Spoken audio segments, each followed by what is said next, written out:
Hi folks, you're with Tacitus today. Tacitus today, your pushback channel, and thank you for joining this radio audio live stream. In this essay, I'd like to talk about the eternal and ongoing protest marches on behalf of on behalf of the Palestinian cause, or the alleged Palestinian cause. Now, these, whether it be in Sydney or Melbourne or London or across the United States, or even in Jerusalem for that matter, there are these large protests. Now, a lot of these ones in the bigger cities, a lot of these ones are attracting well over 100,000 marches and protesters. I don't know how many of them are genuine protesters or just ideological sort of hangers-on, sort of people who just go along with it. Well, it's something to protest. A lot of them don't know why or what they're protesting. They just go along. Someone's told them it's important, you turn up. And so they're a kind of a rent-a-mob thing. If you break it down, there's an unusual number of public servants, school teachers, NGO employees, students, that sort of thing. So your classic rent-a-mob sort of goon squad, but the numbers are huge, and that they can repeat this weekend after weekend or day after day is sort of, I thought maybe it's a one-off, but I've sort of had a closer look at these protests, and not per se the Palestinian one, but other protests, and you realise how much money is being put on the table to support it. Now, here was a protest that was midweek somewhere, and the schools were encouraging, in fact, exhorting the students to attend the protest marches. The universities were saying, look, we'll give you a credit, I'll give you an extra grade if you go and attend these marches. Get out there and protest, just show your rage, and we'll give you a degree for gender studies or African American studies or something, whatever. So the universities are playing a vital role in this. And not only, they're effectively pushing students out from class, saying, look, go to that fucking protest. And if you sit for a test or hand in your assignment, I'll only give you a bare pass. But if you go to this protest, then I'll give you a distinction. So they're being bribed with artificially high grades to go to these things. Public servants similarly are given the day off. Look, take the day off, or take the morning off, or the afternoon off. Go to this protest. So there's a whole lot of support indirectly from governments and government-related organisations. Quangos, NGOs are giving their staff the day off. Paid, by the way. So now, if you took away those, the artificial propping up, obviously nowhere near the numbers would turn up. So there's that. But the infrastructure that's provided to get these things going. I was looking at one march where there was a whole park, quite a large park that had must have been 200 fucking buses in there. These were all buses that had bussed people in to attend the protest. Now you're looking at 50, 60 people or something like that per bus. So, and that was just one. There are other areas that had buses packed in as well. That's the extent. Now, if you look at the cost of hiring those buses for a day, some were donated by local councils. So they say, oh, we'll just deprive our local community citizens of transport, and we'll give you this bus so that you can use for protesting. But for the most part, they're hired buses. So if you look at the daily rate of hiring those buses, and you look at you've got to buy fuel for them, you've got to put a driver in them that's properly licensed, all this sort of stuff. That's a really expensive gig. So I calculated just for the buses alone for this particular thing, you'd be looking close to $1 million just in bus hire.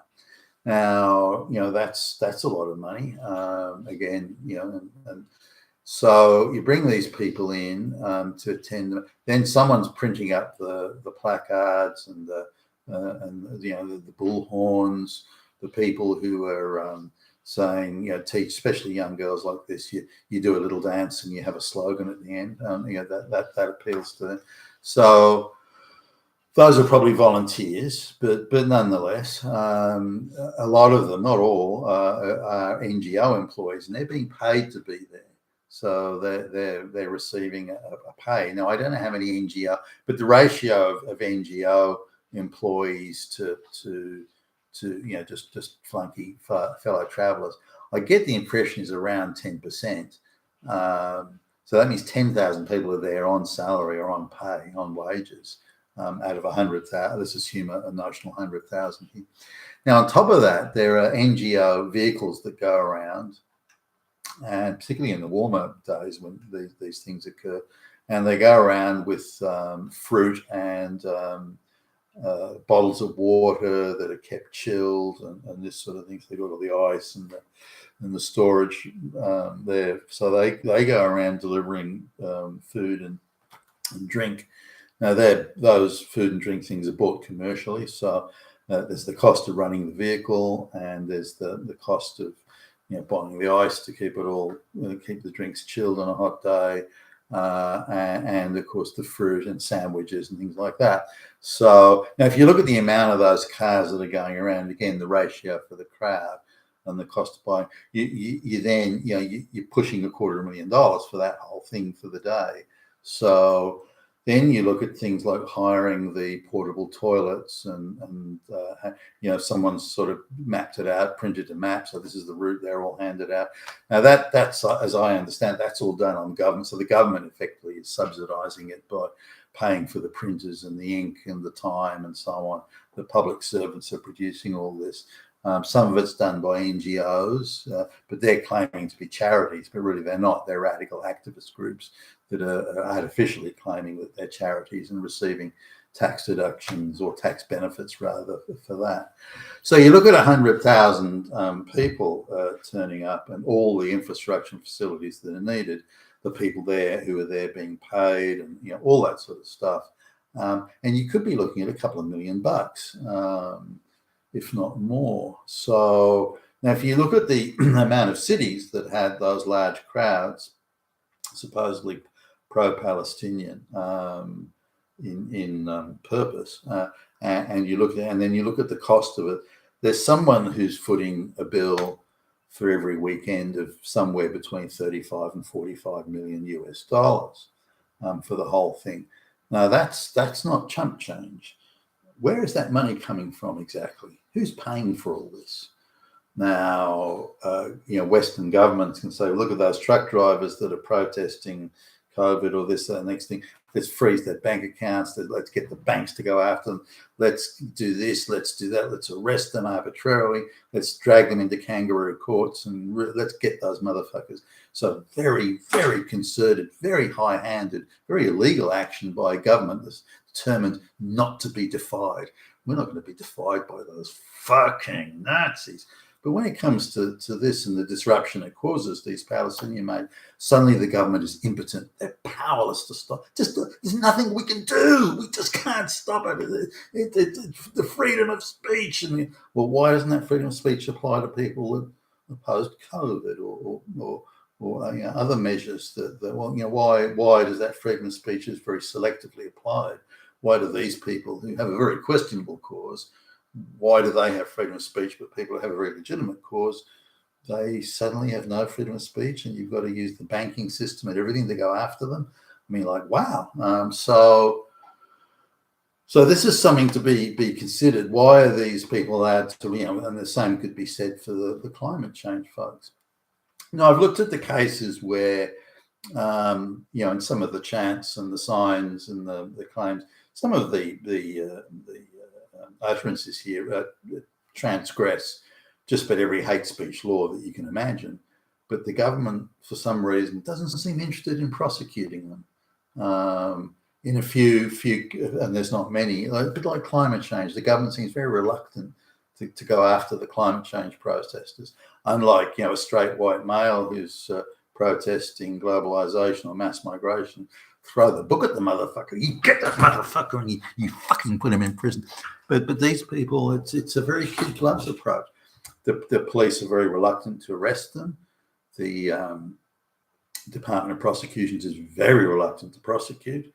and magically, they're able to get the case, if it even does get to court, is heard by an activist judge that lets them off with maybe even a slap on the wrist, or maybe nothing.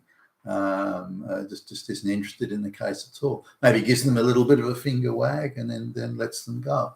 So very much a two-tier policing system. Now, the Palestinian thing and the climate change is considered not as a threat to the power, deep state, World Economic Forum, globalist power establishment, whereas straight white males organising, for whatever reason, benign or not, Christians, that sort of thing, that is deemed as a threat to the globalists. So they'll come down really hard on the straight white Christians, because again, the perception is they're a threat to our power. Our power is illegitimate. These people are questioning it and pushing back against it. So we must crush them. Whereas these other people, they're just an irritant, and they're contributing to social dislocation, which we, the globalists, want. So there are a number of ideological and political issues ping-ponging around in the background here, but the interesting thing is it's very expensive to put all these things on. And if the Western governments wanted to stop it, they could do it effortlessly, easily. And they could do that through the banking system they're so keen to use against white people or against the Nigel Farage. They're very keen to use the banking system to go after him, but they're impotent, powerless, and reluctant to do this when they're going after the organisers of these Palestinian marches. So we can only assume that they want these things to go on and to happen. And again, it helps. I think it's a way of white erasure. I think it sort of comes back to that all the white countries, particularly the advanced technical civilizations, Britain, United States, Canada, Australia, all that sort of stuff, that they've all been slated for erasure. I don't think it'll be long before, well, the word Britain is actually quite racist. We need to change the name to, maybe Sadiq Khan from London can have a committee to do this. We need to change the name from Britain. That's just too much association with whiteness, white supremacy, slavery, Nazis. So we have to change it to every country land, or everyone land, or universal land, to be fair and equitable. And do you have a problem with that, you fucking fascist fucking Nazi? You've been a Tassus today, your Pushback channel, and thank you for listening.